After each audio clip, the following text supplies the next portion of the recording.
কারিগরি শিক্ষা বোর্ডের সার্টিফিকেট, মার্কশিট, রেজিস্ট্রেশন কার্ড, প্রবেশপত্র তৈরি জড়িত থাকার অভিযোগে কারিগরি শিক্ষা বোর্ডের চেয়ারম্যান সাহেবের স্ত্রী মোসাম্মদ সেহেলা পারভিনকেও আমরা উত্তরা 18 নম্বর সেক্টর থেকে গ্রেপ্তার করি এবং আমরা এই প্রতিষ্ঠানের দুর্নীতিপরায়ণ 25-30 জনকে শনাক্ত করা হয়েছে, যাদেরকে আমরা তাদের নাম নাম্বার আমরা পেয়েছি, আমরা তাদেরও গ্রেপ্তার করব।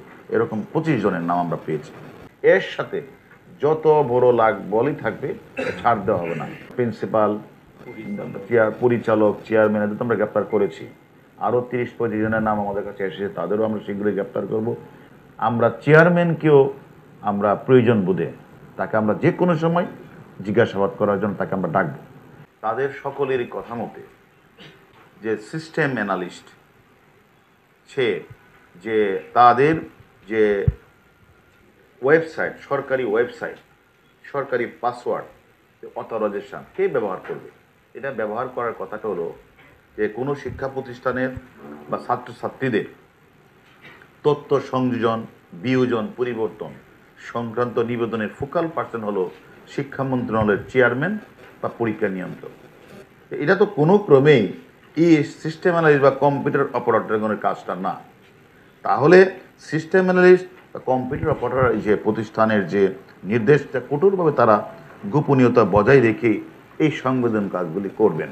বাংলাদেশের বিভিন্ন উপজেলা, জেলা এই যে পরিচালক, প্রিন্সিপালগণ সম্পূর্ণ অবৈধ, অনৈতিক শিক্ষাপরিদের রেজিস্ট্রেশন, রোল নাম্বার, রেজাল্ট পরিবর্তন, নাম, জন্ম তারিখ সংশোধন করে তারা হোয়াটসঅ্যাপের মাধ্যমে টাকার বিনিময়ে কম্পিউটার অপারেটর সিস্টেম অ্যানালিস্টদের সাথে এই কাজগুলি তারা করে আসছে। আমরা গোপন সংবাদের ভিত্তিতে কিন্তু মধ্য পীরেরবাগ থেকে আমরা 2 জন ব্যক্তিকে গ্রেপ্তার করি। সে হলো কারিগরি শিক্ষা বোর্ডের সিস্টেম অ্যানালিস্ট এম শামসুজ্জামান এবং একই প্রতিষ্ঠানের আরেকজন বর্তমানে শামসুজ্জামানের ব্যক্তিগত বেতন সরকারি ফয়সাল আমরা গ্রেপ্তার করি।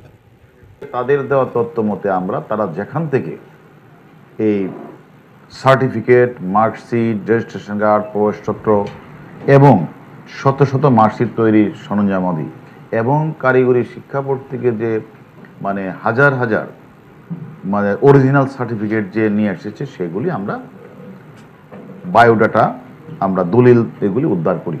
মামলার প্রেক্ষিতে আমরা তদন্ত শুরু করি। তদন্ত শুরু করার পরে আসামিদের জিজ্ঞাসাবাদ করার ফলে এক পর্যায়ে সে বললেন যে এটার সাথে তাদের কাছ থেকে এই সার্টিফিকেটগুলি বেশিরভাগ ক্রয় বিক্রয় করে কুষ্টিয়া জেলার সদর থানার গড়াই সার্ভে ইনস্টিটিউটের পরিচালক সানজিদা আক্তার কলি, আমরা কলিকে গ্রেপ্তার করি। কলি তারপরে শামসুজ্জামান, ফয়সাল তারা আদালতে 164 করেছেন যে তারা এই ঘটনার সাথে জড়িত, তারা সার্টিফিকেটগুলি বানায় এবং বিক্রি করে। আমরা তাদের দেওয়া তথ্য মতে আমরা ডিভাইস পরীক্ষা নিরীক্ষা পর্যন্ত করে ঘটনার সাথে জড়িত আরেকজন, তার নাম হলো গোলাম মুস্তাফিজুর, তাকে আমরা হেল্পফুল হুজুর টেকনিক্যাল বিএম কলেজ, কামরা ইনস্টিটিউট, ঢাকা থেকে তাকে আমরা গ্রেপ্তার করি। তাদের দেওয়া তথ্য মতে মাকসুদুর রহমান মামুনকে গ্রেপ্তার করি। যে কাজটার নিয়ন্ত্রক থাকার কথা বোর্ডের চেয়ারম্যান বা পরীক্ষা নিয়ন্ত্রক, ওনারা এই নিয়ন্ত্রকটা হাতে না রেখে এটা নিয়ন্ত্রকের কাজটা দিয়ে দিলেন সিস্টেম অ্যানালিস্টকে। আর সিস্টেম অ্যানালিস্ট সে বোর্ড থেকে প্রতিদিন হাজার হাজার মূল কাগজপত্র নিয়ে তার পাইপ পড়ার বাসাতে সে একটা কারখানা স্থাপন করে সেখান থেকে তিনি সার্টিফিকেট তৈরি করছেন।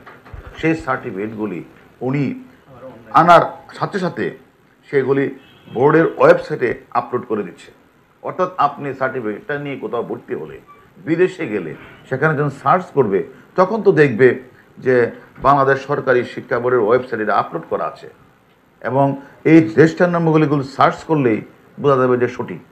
তাহলে তারা একদিকে তারা বিভিন্ন ধরনের তাদের যে অপারেটররা, তারা যে অ্যানালিস্টরা, তারা একদিকে এগুলি আপলোড করছে এবং যে বিষয়গুলি যে শিক্ষা বোর্ডের চেয়ারম্যানের অথবা পরীক্ষা নিয়ন্ত্রণের হাত থাকার কথা, তার দায়িত্বটা দিয়ে দিলেন সিস্টেম অ্যানালিস্টের কাছে।